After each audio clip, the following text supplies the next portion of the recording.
Merci beaucoup, Monsieur le Président, Madame la Ministre, Mesdames et Messieurs les rapporteurs, chers collègues.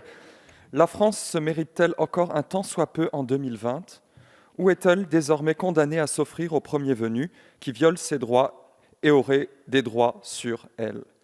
Il n'y a jamais eu autant de tensions, autant d'actions violentes, autant d'actes terroristes dans notre pays. Nous ne pouvons plus fermer les yeux sur les immenses problèmes d'intégration auxquels nous sommes confrontés, sur la saturation de nos capacités d'accueil et d'intégration, dont nous vous avertissons d'ailleurs des conséquences depuis 3 ans maintenant, et sur le fait que cette pression migratoire nourrit de plus en plus le communautarisme qui fracture notre société.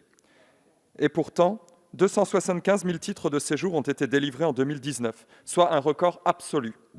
Plus de 150 000 personnes ont demandé l'asile l'an dernier, alors que nous savons que l'immense majorité d'entre elles en sont légitimement déboutées et que 96 % de ces déboutés restent malgré tout illégalement sur notre sol.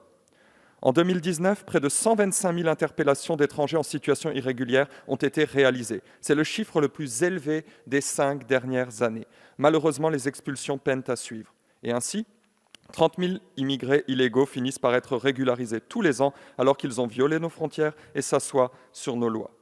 Si cette mission bénéficie de 36,8 millions d'euros de plus en crédit de paiement par rapport à 2019, cela ne représente qu'une augmentation de l'ordre de l'inflation environ, et les moyens supplémentaires sont essentiellement alloués à la création de places d'hébergement pour demandeurs d'asile.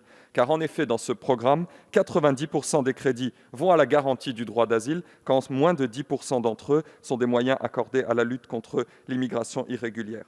Dans le contexte économique, sanitaire, social et sécuritaire actuel, la lutte contre la clandestinité devrait pourtant bien être la priorité. L'accueil massif de personnes que nous ne sommes pas en capacité d'intégrer est un drame de misère et nous met en danger. Il est plus que temps de mettre notre budget au diapason des actions nécessaires. L'écho des derniers attentats est criant sur le plan de votre stratégie migratoire, où l'humanité évoquée par le précédent orateur confine à la naïveté et la fermeté se cantonne malheureusement au discours. Un terroriste pakistanais entré illégalement en France en ayant menti sur son âge. Un terroriste tchétchène, symbole à lui seul du dévoiement du droit d'asile, refusé par l'administration, une décision qui a été cassée ensuite par la CNDA. Et un terroriste tunisien entré clandestinement en France il y a moins d'1 mois après avoir été sauvé par les secours italiens. Ces constats abominables appellent des réactions immédiates. Fixons un plafond d'immigration légale chaque année adapté à nos capacités d'intégration et voté par le Parlement. Expulsons les clandestins étrangers condamnés à de la prison ferme. Ils représentent aujourd'hui près d'un quart des détenus des prisons françaises. Expulsons non pas 14, mais les milliers d'étrangers inscrits au fichier pour la radicalisation à visée terroriste.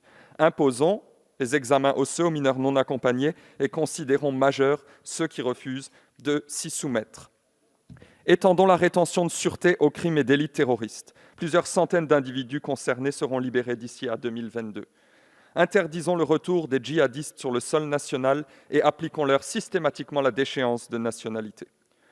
Nous prenons aussi un moratoire de 5 ans sur l'immigration, de manière à pouvoir bien intégrer les personnes déjà présentes sur notre sol, et nous voulons que le CESEDA progressivement transite vers un système d'immigration choisi. Vous devez, Madame la Ministre, avec votre gouvernement, assurer l'efficacité des transferts des demandeurs d'asile dans le cadre du règlement de Dublin. Ce système, l'année dernière, c'est 50 000 requêtes, 30 000 qui ont été acceptées, mais moins de 6 000 migrants qui ont été renvoyés. Il faut aussi conditionner nos aides au développement à l'accord systématique par les pays récipiendaires du retour de leurs ressortissants. Enfin, il faut mettre un terme à l'appel d'air que représente une immigration pour confort social. Sous 2 leviers notamment. Le premier, d'un côté, c'est l'AME. Elle dépasse désormais le 1 milliard d'euros et prend en charge quasiment tous les soins pour les clandestins, étant à l'origine d'un système de tourisme médical et de profondes iniquités dans nos hôpitaux. Et d'un autre côté, le versement des prestations sociales doit être conditionné à une présence minimum de 3 ans en France, présence régulière et de cotisation aussi pour le système français. Ces mesures sont plus que nécessaires. Et elles auront un impact bien plus important dans la lutte contre le séparatisme que les annonces faites par Emmanuel Macron, qui prône l'enseignement précoce de l'arabe quand certaines familles souffrent pour leur intégration, que les parents eux-mêmes ne maîtrisent pas ou ne parlent pas le français, ou l'interdiction totale de l'enseignement à domicile, car nous sommes incapables de contrôler les déscolarisations de fondements islamistes. Vous l'aurez compris, les Républicains voteront contre ces crédits, mais avant cela, nous essaierons de les modifier profondément par amendement. L'heure est grave. Non seulement il faut stopper une dérive mortifère qui détruit la communauté nationale, mais il faut montrer à la nouvelle génération et à ceux qui aspirent sincèrement à nous rejoindre pour partager nos valeurs que le chemin de la réussite est dans le travail, Merci. la foi dans le modèle républicain et l'amour d'un pays qui a tant de choses à offrir quand on le respecte et qu'on le mérite. C'est la France qui a des droits sur nous et pas l'inverse. Je vous remercie. Merci, monsieur Di Filippo.